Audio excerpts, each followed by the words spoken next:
Hello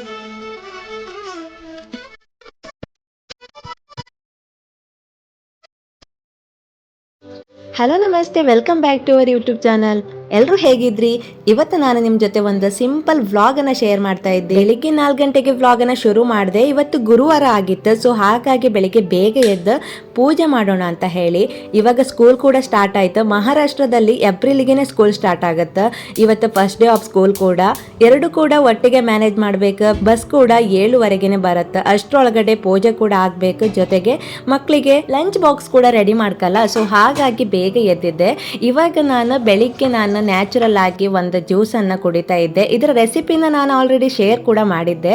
so ಇದಕ್ಕೆ ಸ್ವಲ್ಪ lemon cubes ಜೊತೆಗೆ ತರಕಾರಿ ಕ್ಯೂಬ್ಸ್ ಅನ್ನ ಹಾಕಿ ನಾನು ಬಿಸಿ ನೀರಲ್ಲಿ ಇದನ್ನ ಕೊಡೋದು ತುಂಬಾನೇ ಹೆಲ್ದಿ ಅನ್ಸುತ್ತೆ. ಕುಡಿದಾಗ ಖಾಲಿ ಬಿಸಿನೀರು ಕುಡಿಯೋ ಬದಲು ಈ ರೀತಿ ಕುಡಿಯೋದ್ರಿಂದ ತುಂಬಾನೇ ಚೆನ್ನಾಗಿರುತ್ತೆ ಅಂತ ನನ್ನ ಅನಿಸಿಕೆ. ಒಂದು 5 ನಿಮಿಷ ಕೂತ್ಕೊಂಡು ಜ್ಯೂಸ್ ಕುಡ್ಕೊಂಡು ರಿಲ್ಯಾಕ್ಸ್ ಮಾಡ್ಕೊಂಡು ಇವತ್ತಿನ ಕೆಲಸನ ಸ್ಟಾರ್ಟ್ ಮಾಡ್ತೆ.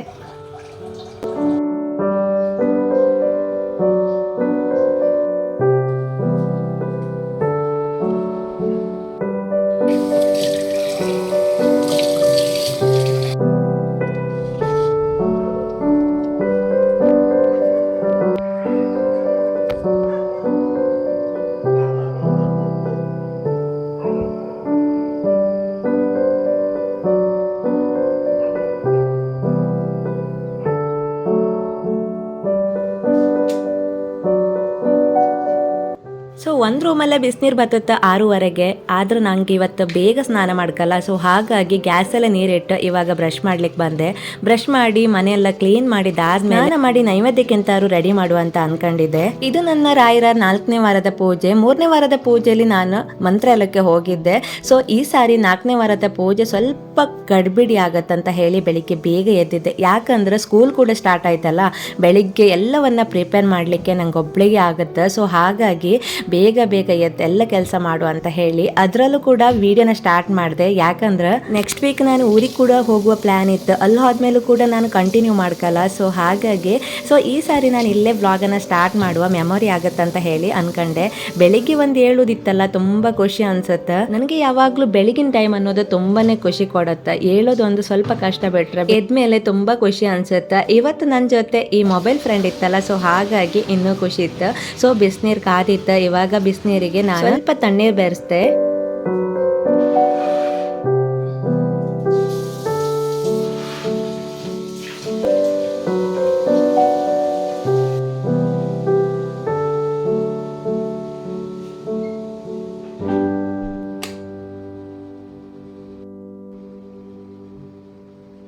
ಸ್ನಾನ ಎಲ್ಲ ಆಯಿತು. ಇವಾಗ ನೈವೇದ್ಯಕ್ಕೆ ರೆಡಿ ಮಾಡ್ಕೊಂತೆ. ನಾನಿಲ್ಲಿ ರವನ್ನ ಯೂಸ್ ಮಾಡ್ಕೊಂಡು ಒಂದು ನೈವೇದ್ಯ ರೆಸಿಪಿನ ಶೇರ್ ಮಾಡಿದೆ.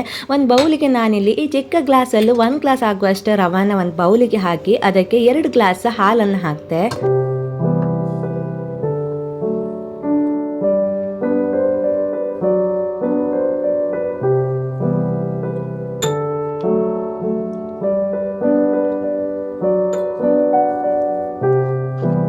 ಇವಿಷ್ಟು ಚೆನ್ನಾಗಿ ಮಿಕ್ಸ್ ಮಾಡ್ಕೊಂಡು ಒಂದು 5ರಿಂದ 10 ನಿಮಿಷ ಆದ್ರೂ ಹಾಗೆ ಬೇಡಕ. ಅಷ್ಟು ತನಕ ನಾನು ದೇವರಿಗೆಲ್ಲ ಸ್ವಲ್ಪ ಅಲಂಕಾರ ಮಾಡುವಂತ ಅನ್ಕೊಂಡೆ. ನಿನ್ನೆ ಸಂಜೆನೆ ನಾನು ಹೂಗೆಲ್ಲ ತಂದು ಫ್ರಿಜ್ಜಲ್ಲಿ ಸ್ಟೋರ್ ಮಾಡಿ ಇಟ್ಕೊಂಡಿದ್ದೆ. ಇವಾಗ ನಾನು ಅದನ್ನೆಲ್ಲ ತೆಗೆದು ದೇವರಿಗೆ ಅಲಂಕಾರ ಮಾಡಿ ನಂತರ ನಾನು ನೈವೇದ್ಯನ ರೆಡಿ ಮಾಡಿದೆ.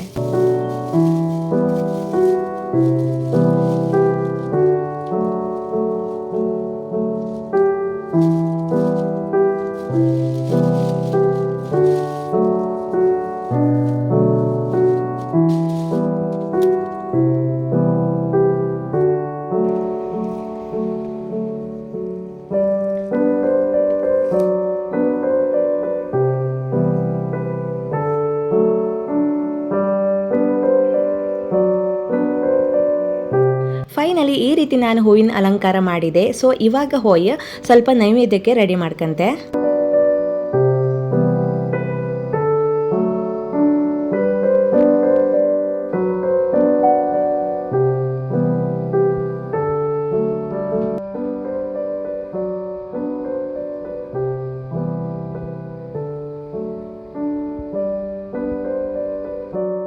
ಈ ಸಣ್ಣ ಪುಟ್ಟ ಕೆಲಸ ಇತ್ತಲ್ಲ, ಟೈಮ್ ಹೋದೇ ಗೊತ್ತಾತಿಲ್ಲ, ಆಗಲೇ ಟೈಮ್ ತುಂಬ ಆಗ್ತಾ ಬಂತ. ಸೊ ನೈವೇದ್ಯ ಕೂಡ ತುಂಬ ಈಸಿ, 1-2 ನಿಮಿಷದಲ್ಲಿ ಮಾಡಿ ಮುಗಿಸ್ಲಕ್ಕ. ಇಲ್ಲಿಗೆ ಒಂದು ಕಡಾಯಿಯನ್ನು ತೆಗೆದುಕೊಂಡು ಸ್ವಲ್ಪ ತುಪ್ಪನ ಹಾಕಿ ಅದಕ್ಕೆ ಗೋಡಂಬಿಯನ್ನು ಹಾಕಿ ಮೊದಲಿಗೆ ಫ್ರೈ ಮಾಡ್ಕೊಂತೆ.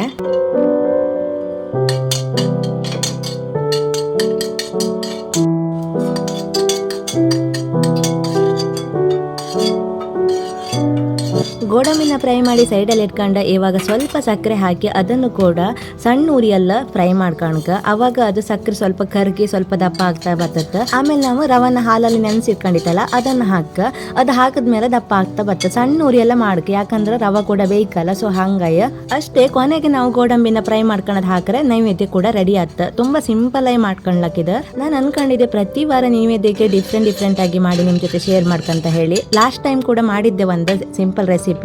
ನಾನು ಅದನ್ನು ಶಾರ್ಟ್ ವಿಡಿಯೋದಲ್ಲಿ ನಿಮ್ಮ ಜೊತೆ ಶೇರ್ ಮಾಡ್ಕೊಂಡಿದ್ದೆ. ಅದನ್ನು ನೋಡಿ ಅದ್ರ ಲಿಂಕ್ ಬೇಕಾದ್ರೆ ಹೇಳಿ, ಕಾಮೆಂಟ್ ಬಾಕ್ಸಲ್ಲಿ ಹಾಕ್ತೆ.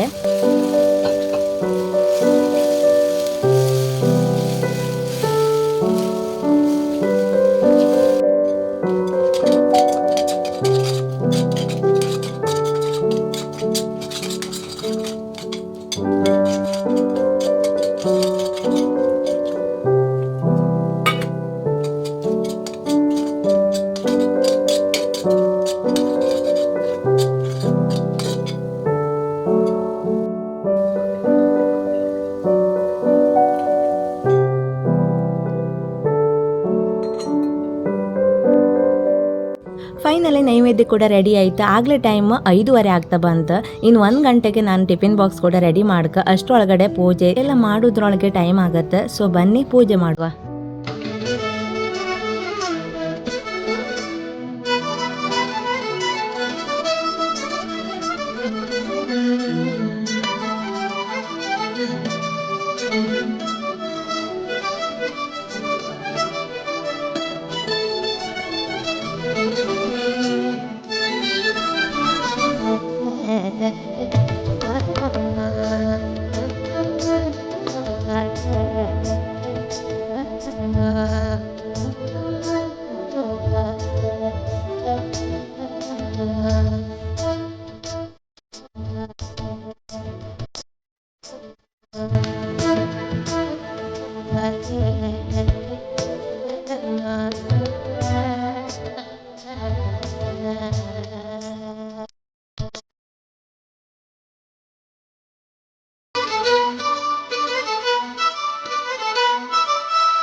ಪ್ರತಿ ವಾರ ನಾನು ವಾರ ಮಾಡಬೇಕಾದ್ರೆ 108 ಸಲ ಶ್ರೀ ರಾಘವೇಂದ್ರಾಯ ನಮ ಅಂತ ಬರೀತೆ.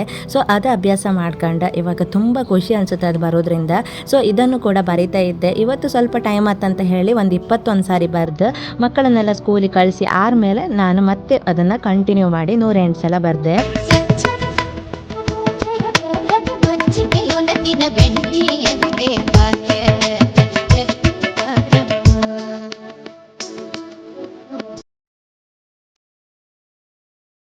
ಸಲ ಬರ್ದಾದ್ಮೇಲೆ ಕೊನೆಯದಾಗಿ ಒಂದ್ಸಲ ಮಂಗಳಾರತಿ ಮಾಡುವಂತ ಹೋದೆ. ಒಳ್ಳೆ ಪ್ರಸಾದ ಕೂಡ ಆಯ್ತು. ಮನಸ್ಸಿಗೆ ತುಂಬ ಖುಷಿ ಆಯ್ತು.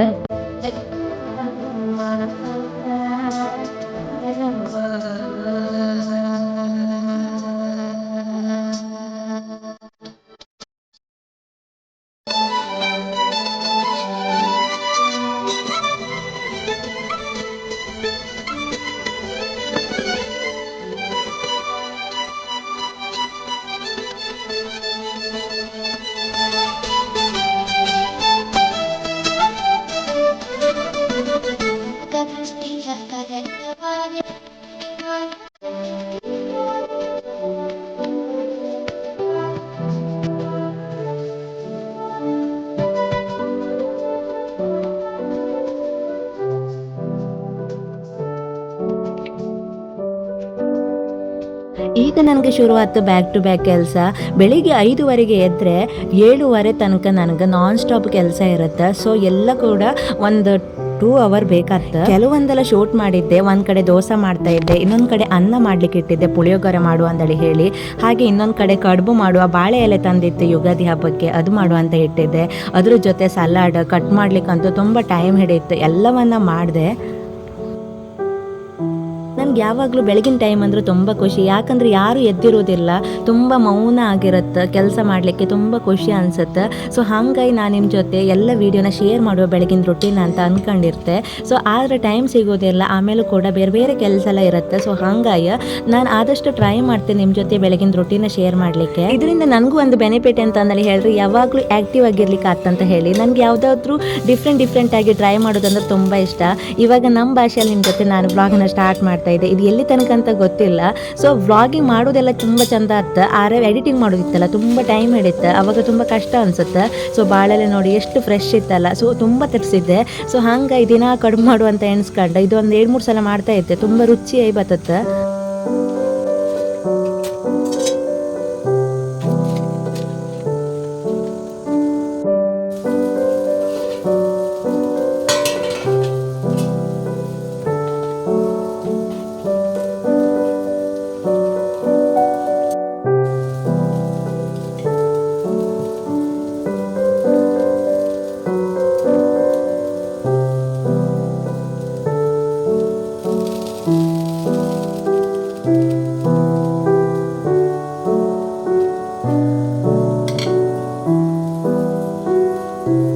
ಇವಾಗ ಬೇಸಿಗೆಗಾಲ ಅಲ್ಲದೆ ನಾವು ತುಂಬ ಲೈಟ್ ಫುಡ್ ತಿನ್ಕ, ಹಾಗಾಗಿ ನಾನು ಫ್ರೂಟ್ ಸಲಾಡ್, ವೆಜಿಟೇಬಲ್ ಸಲಾಡ್ ಎಲ್ಲ ಮಾಡ್ತಾ ಇರ್ತೆ.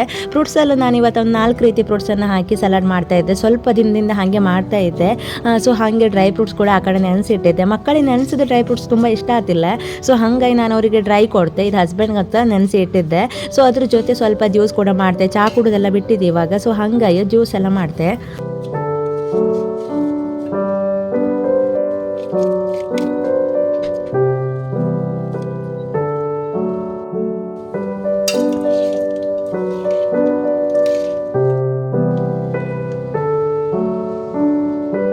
ಆಯಿತು, ಇವತ್ತಿನ ವ್ಲಾಗ್ ಇಷ್ಟೇ. ಇವತ್ತಿನ ವ್ಲಾಗ್ ನಿಮ್ಗೇನಾದರೂ ಇಷ್ಟ ಆದರೆ ಲೈಕ್ ಮಾಡಿ, ಹಾಗೆ ಕಮೆಂಟ್ ಮಾಡಿ. ಇನ್ನೂ ಯಾರೆಲ್ಲ ಸಬ್ಸ್ಕ್ರೈಬ್ ಮಾಡ್ಕೊಂಡಿಲ್ಲ ಸಬ್ಸ್ಕ್ರೈಬ್ ಕೂಡ ಮಾಡ್ಕೊಳ್ಳಿ. ಆಯಿತು, ಮತ್ತೆ ಸಿಕ್ಕುವ ಇನ್ನೊಂದು ವ್ಲಾಗಲ್ಲಿ.